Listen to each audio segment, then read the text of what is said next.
More. Terry?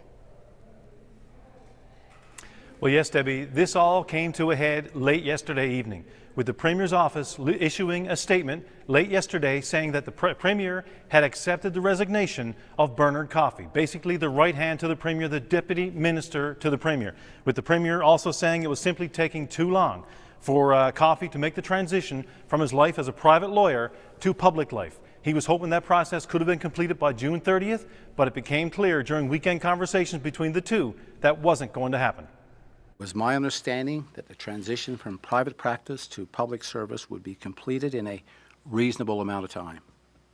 However, in light of several meetings with Mr. Coffey over the course of this past weekend, it has become clear that a full transition would take longer than expected. This is an untenable situation for both myself and Mr. Coffey, and as such, Mr. Coffey has tendered his resignation. So Coffey is out. I would do it over again. The only regrettable thing, I guess, is that we just couldn't get to what would be a reasonable transition period.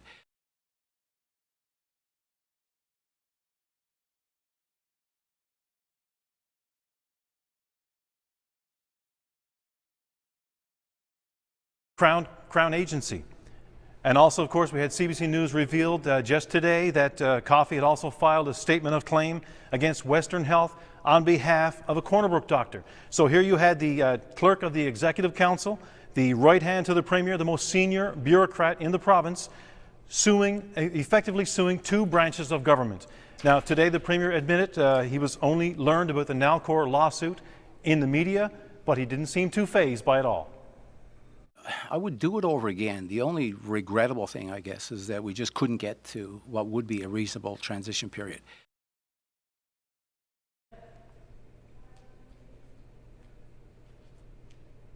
So since Coffey has resigned, he will not be walking away with any severance from a job that pays $183,000.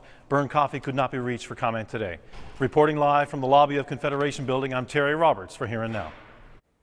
Well, reaction from the opposition to Bernard Coffey's resignation was scathing. Just have a look. What we have here is a direct conflict of interest by the clerk, known by the Premier, and apparently a very small circle of others that knew about this. He allowed this to happen. He allowed the conflict to continue, and only when it became a public matter in the last week has there been a change of course or change in decision in the approach to the Premier. Completely not acceptable. A complete misstep by the Premier on a very, very important subject. I can't imagine how the Premier thought it would be okay to have the senior civil servant in the province, the person who runs the public service, who directs directly his boss over deputy ministers, who reports directly to the Premier himself, to be involved in court actions against the government that he's supposed to serve. Just not acceptable, and quite frankly, I thought the explanations were pretty lame, and unbelievably, the Premier said, having just come to the conclusion that he would accept Mr. Coffey's resignation, said he'd do it all over again.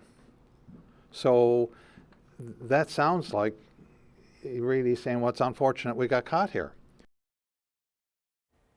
Now, the head of a national organization that monitors government accountability is also weighing in on this story. That's coming up in about 30 minutes.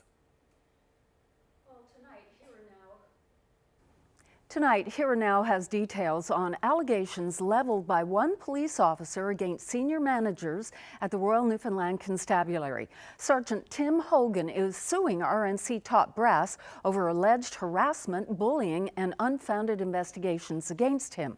Hogan says it's damaged his career and now he wants compensation.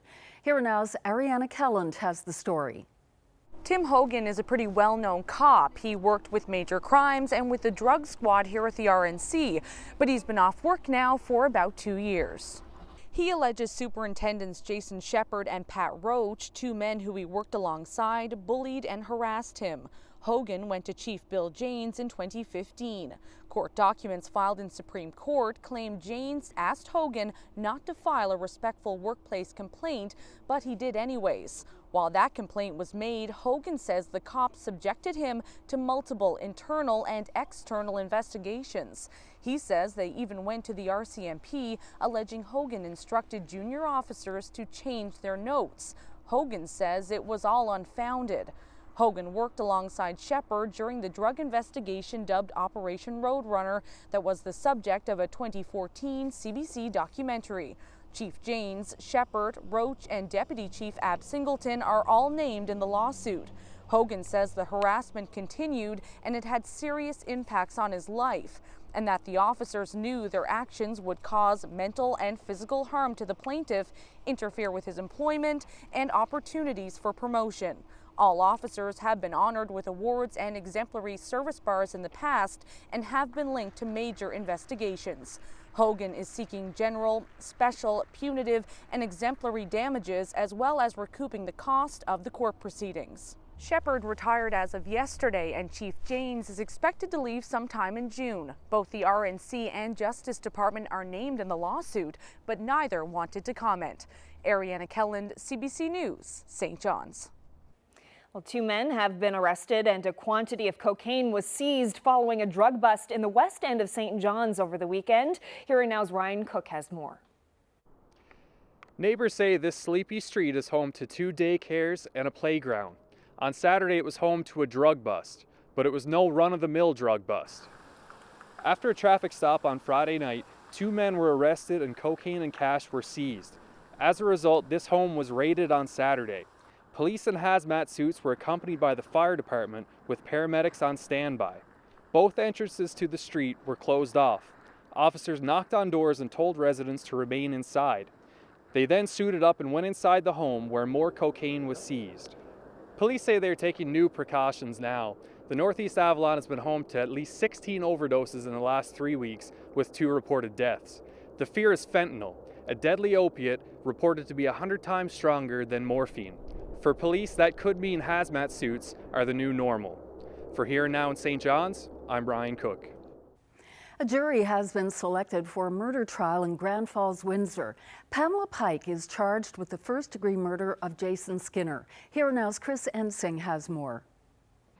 It only took a couple of hours for lawyers to whittle down a list of potential jurors from more than 100 to the 12 needed for a jury trial. Those 12 will decide if Pamela Pike is guilty or not guilty of first-degree murder. The charges stem from an event in April 2013. Jason Skinner was found in his home severely injured. The RCMP took him to the hospital where he died from his injuries. Now, Pike is not the only person associated with this event. Wanda Ash was also charged with first-degree murder. Now, during her trial in February, there was a publication ban. Ash was convicted of manslaughter and is still awaiting sentencing. Now, the judge sent the jury home without any homework, asking them not to do any research on the event, not to ask their friends what may have happened on that fateful day in April 2013. He said he wants them to keep an open mind and only focus on the facts as presented to them during the case. The trial starts on Thursday. It's expected to take at least 4 weeks. Chris Ensing, CBC News, Grand Falls, Windsor. Well, the international student charged with attempted murder has been released on bail. Masih Alabakshi is accused of attacking a fellow student on a Signal Hill trail, sending them both over the edge, dropping about 7 meters. Today, Alabakshi was released on $8,000 bail. He has to report to the RNC 3 times a week and surrender his passport. He's from Iran and was studying engineering at Memorial University. For now, the university has banned him from campus. Alabakshi is back in court June 7th. A report into a major accident last year at Muskrat Falls has been released. An investigation into the collapse of formworks that caused an avalanche of concrete at the Muskrat Falls project says a poor shoring system is to blame. A structural engineering consultant worked with contractor Astaldi to figure out what went wrong on May 29, 2016. About 500 cubic meters of wet concrete collapsed at the construction site for the powerhouse portion of the project. 5 workers fell into the collapsed area. 1 was sent to hospital. The consultant's report says workers should have noticed problems with the materials and flagged it as a safety concern. Well, the RCMP believes speeding played a role in a fatal accident in Conception Bay on the weekend. A 54-year-old man was killed after the vehicle he was in crashed on Route 71 in Mackenson's. He died at the scene. A 28-year-old woman in the vehicle was seriously injured. The accident happened just after 7:30 Saturday evening. Police are looking for witnesses who could help with the investigation. And police are still investigating the cause of the fire that destroyed this home on Dykes Road in Corner Brook. Fire crews arrived 4:30 Sunday morning. There was no one home at the time and no one was injured. The fire was so intense it damaged a nearby house. The Red Cross says it's helping both families. And firefighters relied on an aerial ladder to help fight a fire in St. John's early Sunday morning. 2 connected homes on Portia Place, just off Columbus Drive, were heavily damaged. When firefighters arrived at the row housing units just before 6 a.m., there was already heavy smoke and fire. It took close to 30 firefighters to put out the blaze. Well, falling ice and snow from a rock face on the west coast is to blame for major traffic delays on the weekend. Ice and snow fell onto the Trans-Canada Highway just outside Steadybrook Saturday evening.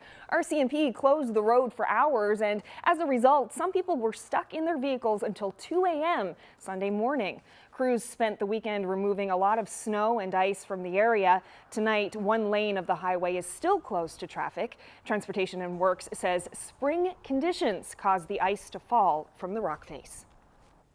Well, to central Newfoundland now, where the snow has finally started to disappear, but that's bringing headaches for some people in Glenwood.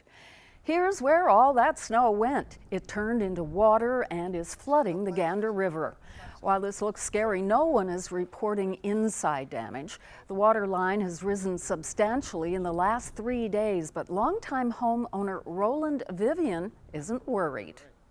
Every spring of the year, in May month, we get this runoff and the ice that comes out of the lake net up there, and the rivers and small brooks now, and drives this up here and gives us quite a going over at times. But past few years, though, we stay and stick it out, right? The province announced its new tourism development plan today. Its aim to get locals and visitors to spend more money here, to the tune of $1.6 billion annually by 2020. The tourism department says the plan focuses on creating a strong environment for private investment.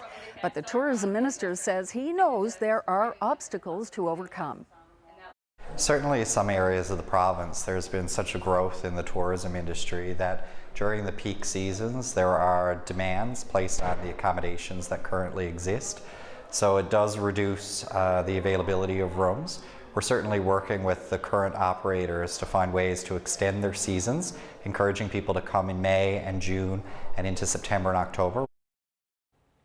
Well, St. John's affiliation with the AHL has come to an end. That happened Friday night when the Ice Caps lost to the Syracuse Crunch and were knocked out of playoff contention. The team didn't give up without a fight, though. The game went into double overtime before Gabriel Dumont scored, allowing Syracuse to wrap up the best-of-5 series 3-1. The Montreal Canadiens were partnered with St. John's for the past 2 seasons, but are relocating their AHL team to Quebec to be closer to home. Well, now to a little good news for here and now. Our coverage of the Bay de Verde fish plant fire in 2016 is nominated for a national Radio Television Digital News Association award for Best Television Spot News. Now, last month we picked up the Regional Spot News Award for that coverage. The national awards will be announced on May 27th in Toronto. And also nominated for National RTDNA is CBC NL's live special broadcast of the Beaumont Hamel 100th anniversary, our 5-hour live broadcast to commemorate the centenary of the World War I battle. Anthony Germain from the St. John's Morning Show co-hosted the event with News Network's Heather Hiscock, though there were a lot of people on air and behind the scenes that made it all possible. And speaking of Anthony Germain, we have big news. Anthony will be the new co-host of Here and Now. CBC NL made the announcement earlier today. Germain is best known in this province as the host of the St. John's Morning Show. But before taking that job in 2011, he served as CBC's foreign correspondent for 5 years in China. He's also reported for CBC Radio and television in hotspots around the world, including Haiti and South Africa. Anthony will be joining Here and Now in late August.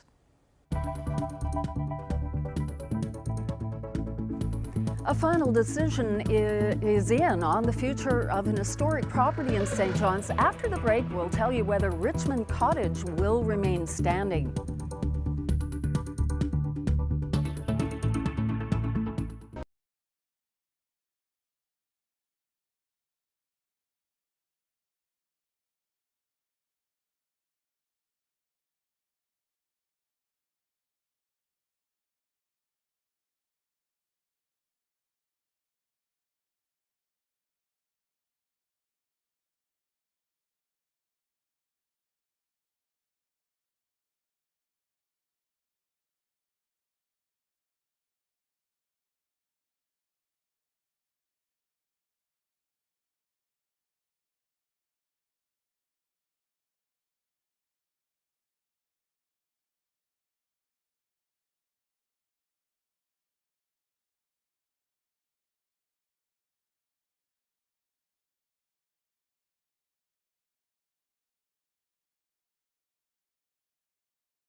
This weather update is brought to you by the Take Charge Business Efficiency Program. Over 400 businesses have saved energy and taken charge of their bottom line.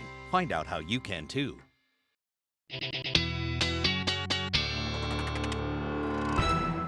Well, we're not in Kansas now. No. And it's There's a good a reason thing. for me saying that. And it's a good thing we're not in Kansas. They are shoveling out, and you know, are going to be seeing some variable weather over the next couple of days, but it's good to keep everything in perspective. That spring is a season where literally you can see anything, and this was the scene in Garden City, Kansas, and in fact, much of Kansas, the Oklahoma Panhandle, as well as Northwest Texas, saw record-breaking snow this weekend, 20 to as much as 40 centimeters. Oh my goodness. Wow. They Of the must white be in stuff. shock. Well, yeah, and they don't have snow tires any time of year, let Right. alone, Snow clearing, I'm sure, is a problem. yeah. So I bring this up because this is the same system that is on its way to our neck of the woods. Yes, now it won't be dropping quite that much snow, but Labrador will see some significant snowfall from this one, and the island is going to be seeing some messy mixing as well.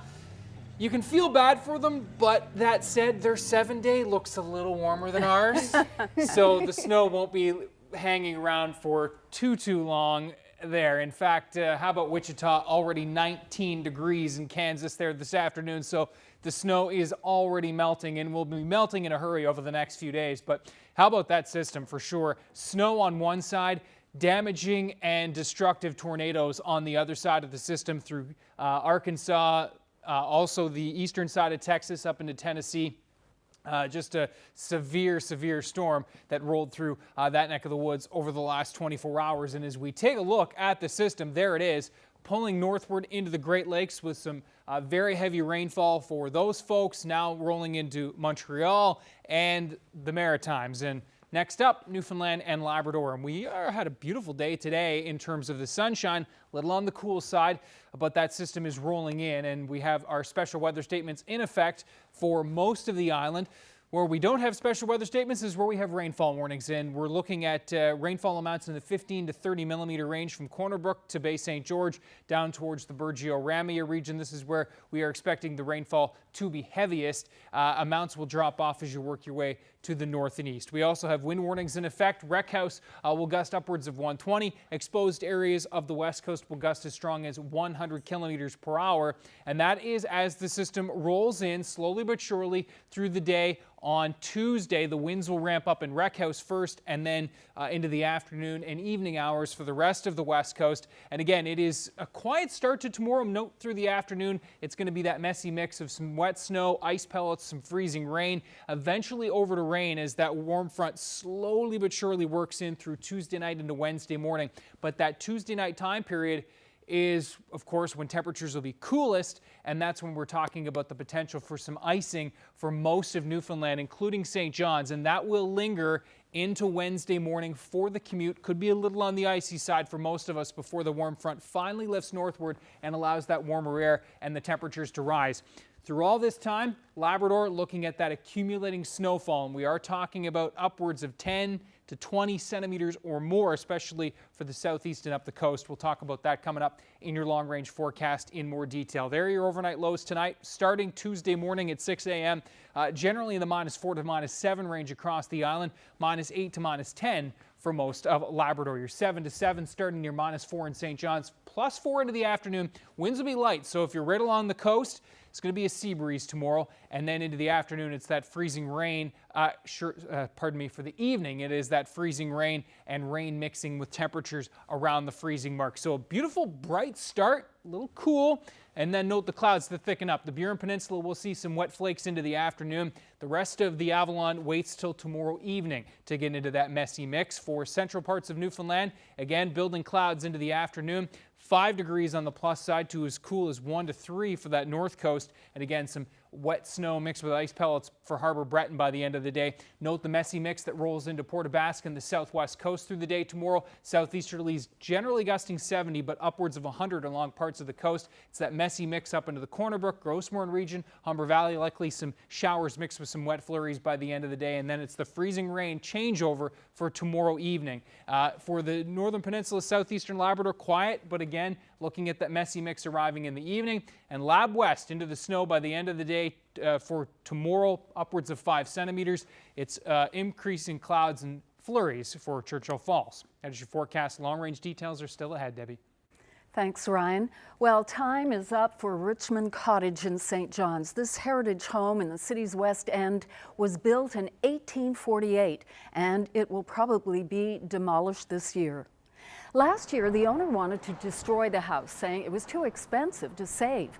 Councillor Dave Lane says the city made a deal with the developer to hold off, hoping they could find someone to restore it. But no one bought it by today's deadline, so Lane says council will approve its destruction. The owner says the company will share its plan for the property soon. This is a pretty sad day for Built Heritage. We've had a number of significant properties lost in the recent past. However, I think we're making strides in the right direction. You know, we're actually working on a new heritage bylaw that's going to take everything related to heritage preservation and development into one bylaw and maybe strengthen that a bit too. Well, thousands of people packed the Sheraton Hotel in St. John's this weekend for the Sci-Fi on the Rock convention, but many of them were barely recognizable as people. From elf princesses to robot warriors, costumes are a big part of what makes this convention so special. And as you can see, there were some really amazing costumes on display this year. The convention wrapped up yesterday with the grand finale costume competition. More than 60 people paraded their homemade outfits and props in front of the judges and crowd, and many more watched from home on the CBC Facebook live stream. Just check out some of those looks. A lot of effort went into those costumes for sure. Now, another big hit at the Sci-Fi on the Rock was the CBC Sci-Fi selfie booth. Guests struck a pose in front of our enchanted green screen. Then we used some computer magic to place their image into a sci-fi or fantasy-themed background. And here are some of the results there. It was another great way for people to show off those amazing costumes. And folks also got to walk away with a free souvenir. It was also great fun for the CBC crew that operated the booth for sure. And a big thanks to everyone who stopped by for a snap.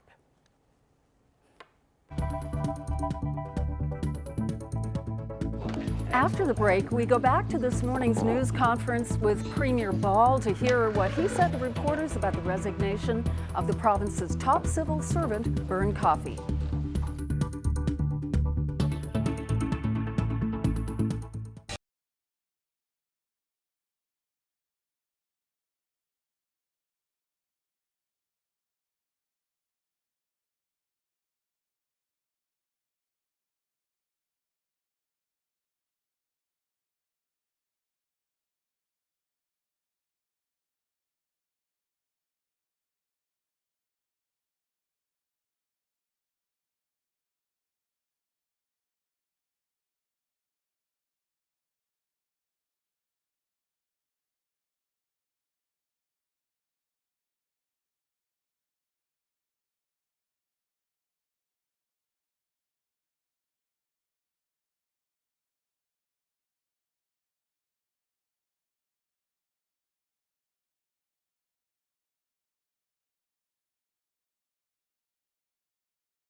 Welcome back to Here and Now. Well, as we've reported, there was a major shakeup at the top of the civil service last night with the sudden resignation of Coffey, who was serving as clerk of the Executive Council. Now, just last week, Coffey defended himself for continuing to work as a lawyer in private practice.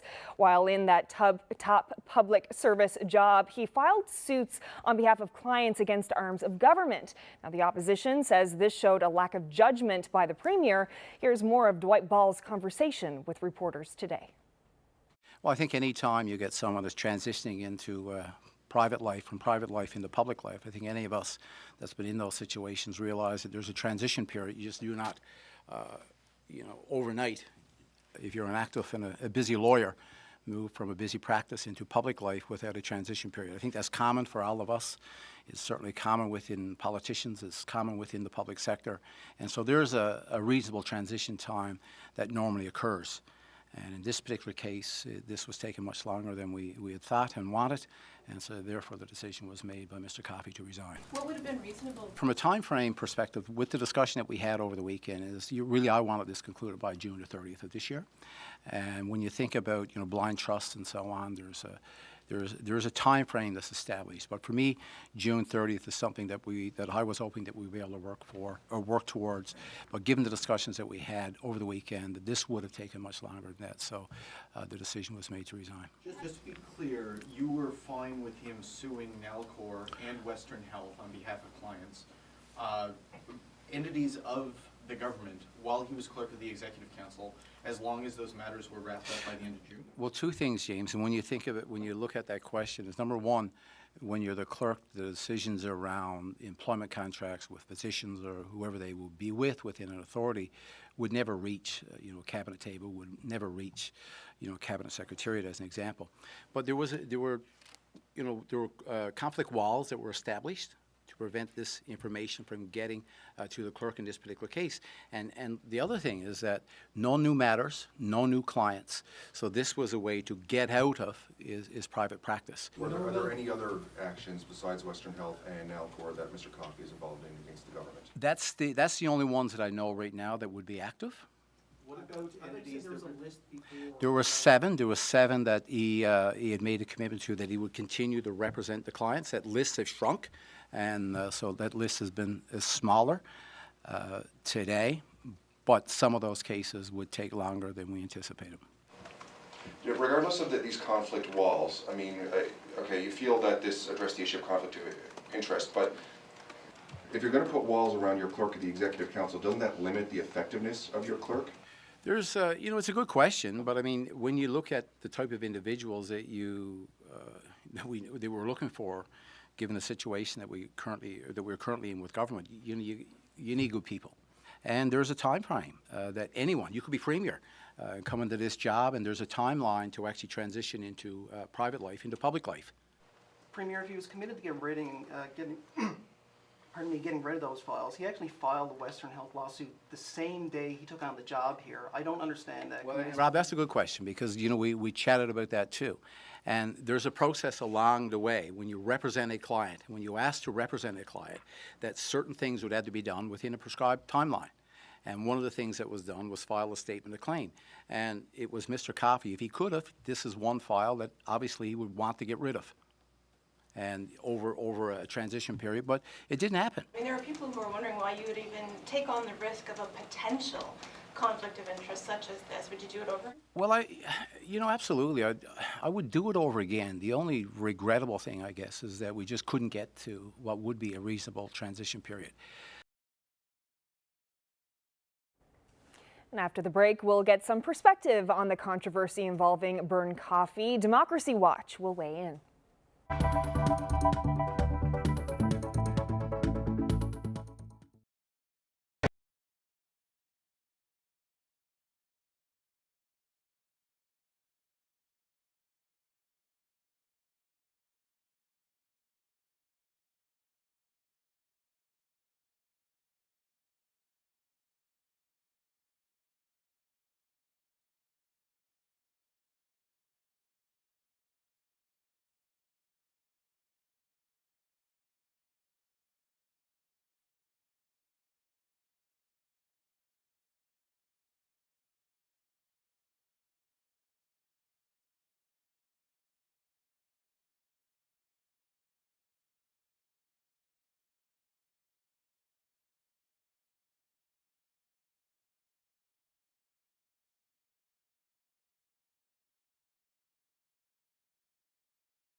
Well, as you heard earlier in the show, Coffey has resigned as clerk of the Executive Council after coming under fire for maintaining his private legal practice, which includes lawsuits against Nalcor, a provincial crown corporation, and Western Health. And now Premier Dwight Ball is facing tough questions for allowing it to happen. Joining me now from Ottawa is the co-founder of Democracy Watch, an organization which advocates for government ethics and accountability. Duff Conacher, thanks so much for being here. My pleasure. So what did you think when you heard that the province's top civil servant was not only still working as a private lawyer, but was also suing two arms of government? Well, I thought it was a very bad idea. And also, if the ethics rules in the province were really strong and effective, it wouldn't be allowed. And it wouldn't be allowed in some other provinces. So do you think this was a conflict of interest right from the get-go? Well, the ethics rules should require everyone, senior politicians and senior government officials, to avoid even the appearance of a conflict of interest, and also to avoid being in any position where you're on both sides of a negotiation or any kind of lawsuit or thing like that that the government's dealing with, and the public is suing or trying to get something from the government. And the rules in other jurisdictions do require that, and as a result, it would have been illegal in several places in Canada for this to take place, and should be illegal under the provincial ethics rules. Now, the Premier says the situation with Mr. Coffey became untenable because he couldn't clue up his legal practice fast enough. What do you make of that?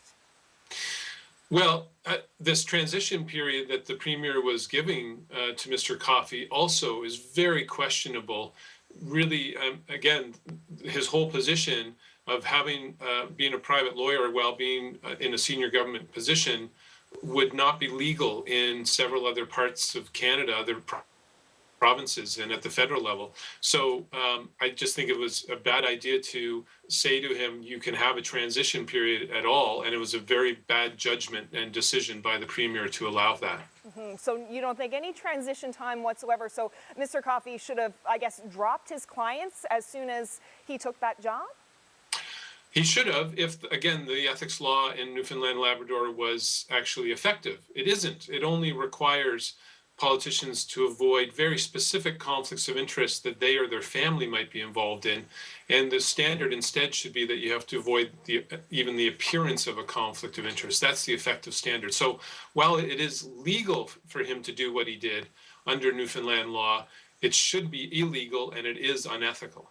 Now, the Premier said this morning that he would do this over again if he was faced with the same situation.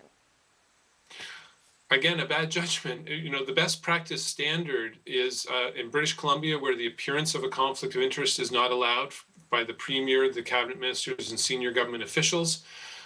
Several of the provinces, the federal government requires even the lowest level public employee to avoid even the appearance of a conflict of interest. And so, again, Newfoundland and Labrador's ethics law is the real scandal here, because it makes this kind of activity legal when it should not only be illegal, but should also just be clearly prohibited, so anyone couldn't even anticipate it. And it's really the problem with the law here, and the Premier could change the law and make it effective and raise the standards. And that's really where he should be heading, instead of saying, I would do this all over again. Premier Dwight Ball did tell reporters this morning that he learned about Coffey's Nalcor lawsuit through the media. What does that tell you? Again, a weak ethics enforcement system where, you know, someone should be having to disclose all of these things before they're hired into any senior government position. And if you fail to disclose it, that would be grounds for dismissal in and of itself. Because if you hide something that could cause a conflict of interest, that's a very serious thing to hide. It means that you probably have a reason to hide it, and you may be doing things while on the job to help further your private interests or the interests of someone you're representing.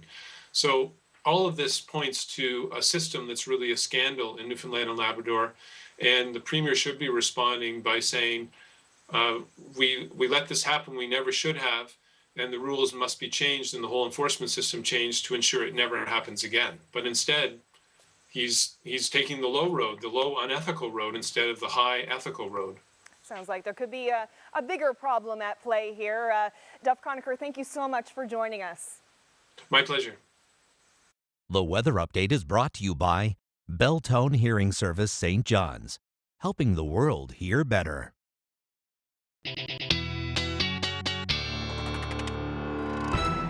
You were telling us earlier, Ryan, that some cool weather on the way. That's right, but Carolyn's got a great way to stay warm. Do tell, Stokesy. Yes, tomorrow night, I won't be here with you guys tomorrow night because I'm hosting an event called Hot Soup Cool Jazz. It's the 10th annual fundraiser that helps organizations that are dealing with issues of youth homelessness and poverty, and tickets are still available if anyone would like to go. All you need to do is go to hotsoupcooljazz.org or just show up tomorrow night at the Delta Hotel at 5 p.m.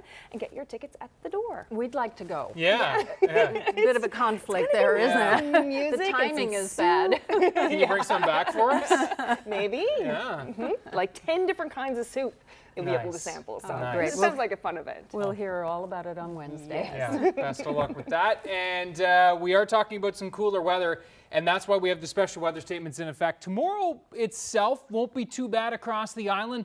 Tomorrow night is where things turn messy. In fact, late tomorrow afternoon, we'll even start to see some of that snow, ice pellet, freezing rain mix moving up into southwestern Newfoundland. That will then spread across northeastern, eastern parts of Newfoundland as we roll into Tuesday night, and that is when it will be at its messiest in terms of the freezing rain potential as well. We're looking at the rainfall warnings, Corner Brook, Bay St. George, and Burgeo and Ramia. The wind warnings, in case you missed it, are in effect for the west coast of the island, gusts up to 100 for exposed areas of the coast. Ramping up tomorrow into tomorrow evening in the overnight, and it's a wreck house wind warning where we'll see gusts upwards of 120. This is the system, and again, the messy mix will be along the warm front.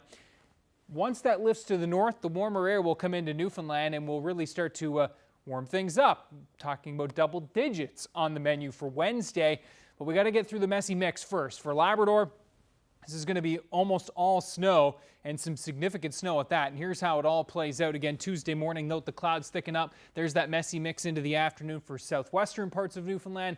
That all rolls in as we move into Tuesday evening. But for tomorrow itself, 3 to 5 degrees from most of that northeast into central. A little cooler along parts of the coast. And note the messy mix rolling into the afternoon. Anywhere from Grossmoor to the Humber Valley, edging Grand Falls, Windsor towards the Harbour Breton region and the Northern Peninsula. A couple of drops by the end of the day as well. And then it will be mixing over as temperatures drop. And there's that snow rolling into Labrador City, Churchill Falls, and a chance of a late day shower in Happy Valley Goose Bay, but it will mix over to snow as temperatures drop there. There's the accumulating snow.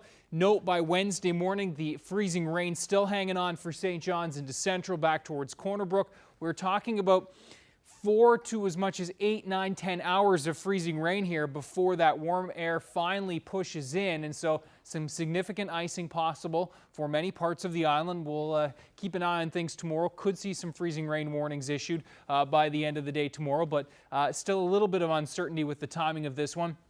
And amounts, of course, will be key. By the time we get to Wednesday afternoon, there's the warm sector, and we are looking at southwesterly winds. The snow continues in Labrador, where we'll see temperatures around the freezing mark for the island. 9, 10, 11, 12 degrees, not ruling out a sunbreak or two for central and eastern parts of Newfoundland with scattered showers into Wednesday afternoon.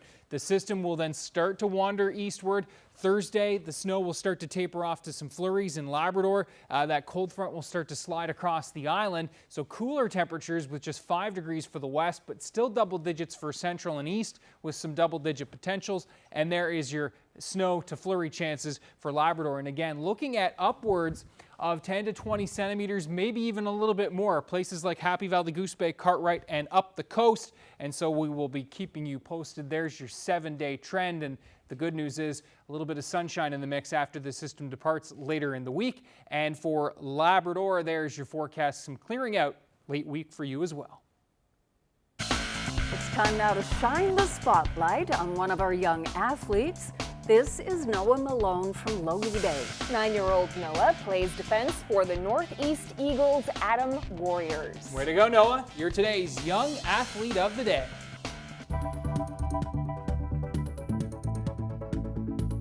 Cry if you want to, I won't tell you not to. Well, after the break, we hear about a weekend event that was raising hope and money for people in need.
Welcome back to Here and Now.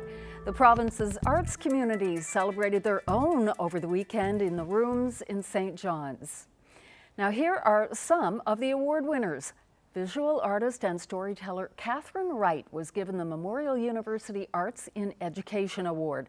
The award recognizes the artist who's made an outstanding contribution to arts and education in the province over a number of years. The Cox and Palmer Arts Achievement Award went to music educator and director Chad Stride for his outstanding contribution to the cultural life of this province.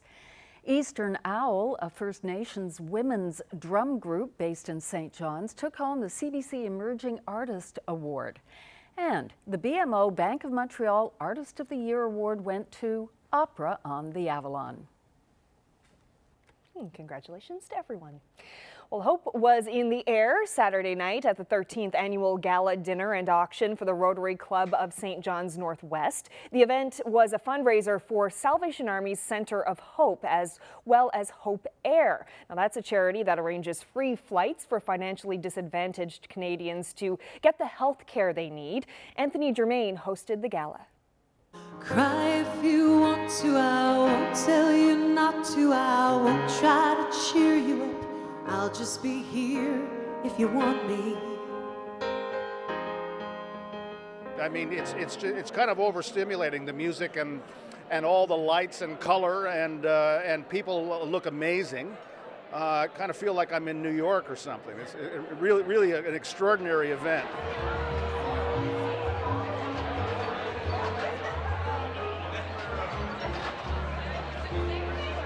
So we're building the Center of Hope on Springdale Street, which is going to be a multifaceted facility to help our most vulnerable people. It's going to have a food bank, it's going to have a medical clinic, it's going to provide meals and clothing and various programs. It's really coming home in a sense, because we previously had buildings there where we ran a fair amount of ministry. Right now it's a parking lot. But our plans are in the next 2 or 3 years, hopefully, to be able to construct the new Center of Hope there. It's a $14 million project. We have $6 million committed already. With the launch of this campaign, we are aiming to raise $8 million so that we can reach our goal of $14 million and get this building constructed to serve the needs of our community.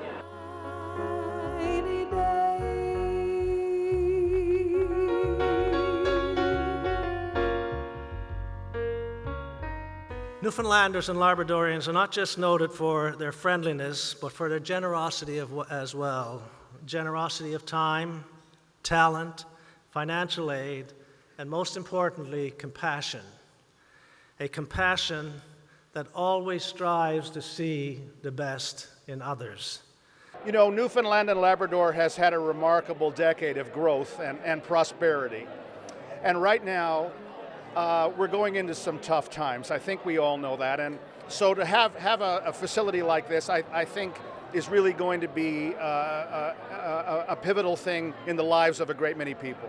With the economy as it currently is, and also with what we're hearing recently about the fentanyl crisis coming, which is not coming, but is actually here in the province already, we want to position ourselves to be on the front lines to assist and help in that regard as well. Well, now to some national news. The opposition is urging Defence Minister Harjit Sajjan to resign. They say his credibility has been severely damaged after he misrepresented his role in a key Canadian military operation in Afghanistan 10 years ago. Sajjan says it was a mistake, but he's not stepping down. Not here to make excuses. I'm here to acknowledge my mistake, apologize for it, learn from it, and continue to serve. Sajjan called himself the architect of Operation Medusa during a speech in India last week, which touched off the controversy. Sajjan was a liaison officer with the local Afghan leadership at the time, but did not actually plan the 2006 operation. He's since apologized, including again today ahead of question period. Prime Minister Justin Trudeau says Sajjan still has his full support and confidence. Well, it's looking like there may have been 2 strong earthquakes that rattled Whitehorse in the Yukon early today. The first tremor rolled through the area just before dawn and literally shook people out of their beds. It was rated at a magnitude of 6.2 and was centered in northwestern British Columbia. About 2 hours later, a second, slightly stronger tremor hit. It was centered in Alaska. There have been numerous reports of minor damage and power outages, but there are no reports of injuries.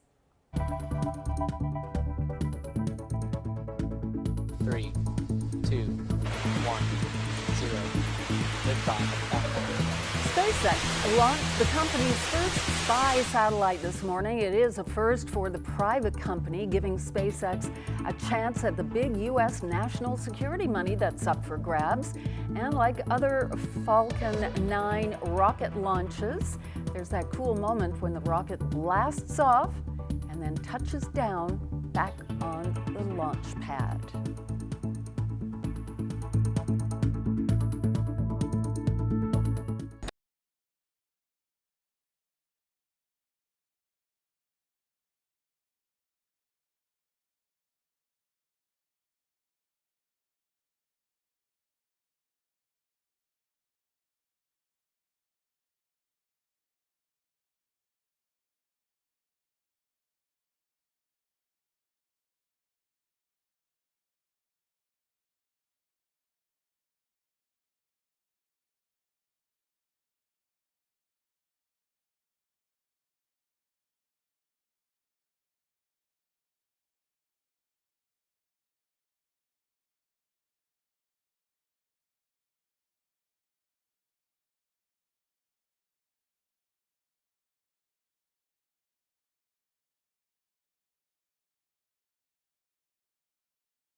Well, on Friday, we talked about the moose wandering around the east end of St. John's, and it's not an isolated event, it seems.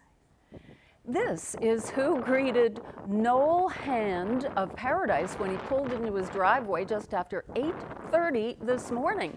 He's just taking a stroll across the lawn and driveway to eventually meet up with a fellow curiosity seeker. Turns out they were just looking for a bite to eat as they ended up munching on his trees. Interesting that those moose were tagged. You notice there was Oh, they tags were in those tagged. moose ears, yeah. Interesting. They've Well- been troublemakers in the past. Well, are you having trouble falling asleep? Here's a neat trick from BC professor Luc Baudouin. It's called the cognitive shuffle. All you have to do is lie in your bed and imagine a word, one that doesn't repeat any letters, let's say the word dog, and then think of more words that start with each letter. Now, the professor says it helps keep your focus away from stressful thoughts that may be keeping you awake and can even tire you out. So if you're really stressed about the weather, perhaps, great way to alleviate that. Yep. Well, No? think of the word dog. That's right. As in yes. dog house. Nice. Yeah, in the doghouse here for sure, with those hoping for a big warm-up. We are going to be seeing a warm-up eventually on the island, double digits by Wednesday, but before we get there, the messy mix that starts to roll in tomorrow again afternoon into the southwest, and then freezing rain tomorrow night from St. John's right across to Corner Brook and to the Northern Peninsula. It looks like mostly snow for Labrador with this one. We'll keep you posted over the next 24 hours. We've been seeing lots of pictures of icebergs in recent days, but this one's a pretty cool one. Wow. A broccoli berg, and this one was in St. Vincent's, and Brenda Hunt Stevenson posted this. A few people were saying, it looks more like cauliflower to me. Yeah. I go with the cauliflower too. Yeah. I'm sure that'll crack off pretty quickly. Yeah. So thin on the bottom. That's our show. See you tomorrow. Good night, everyone. Night.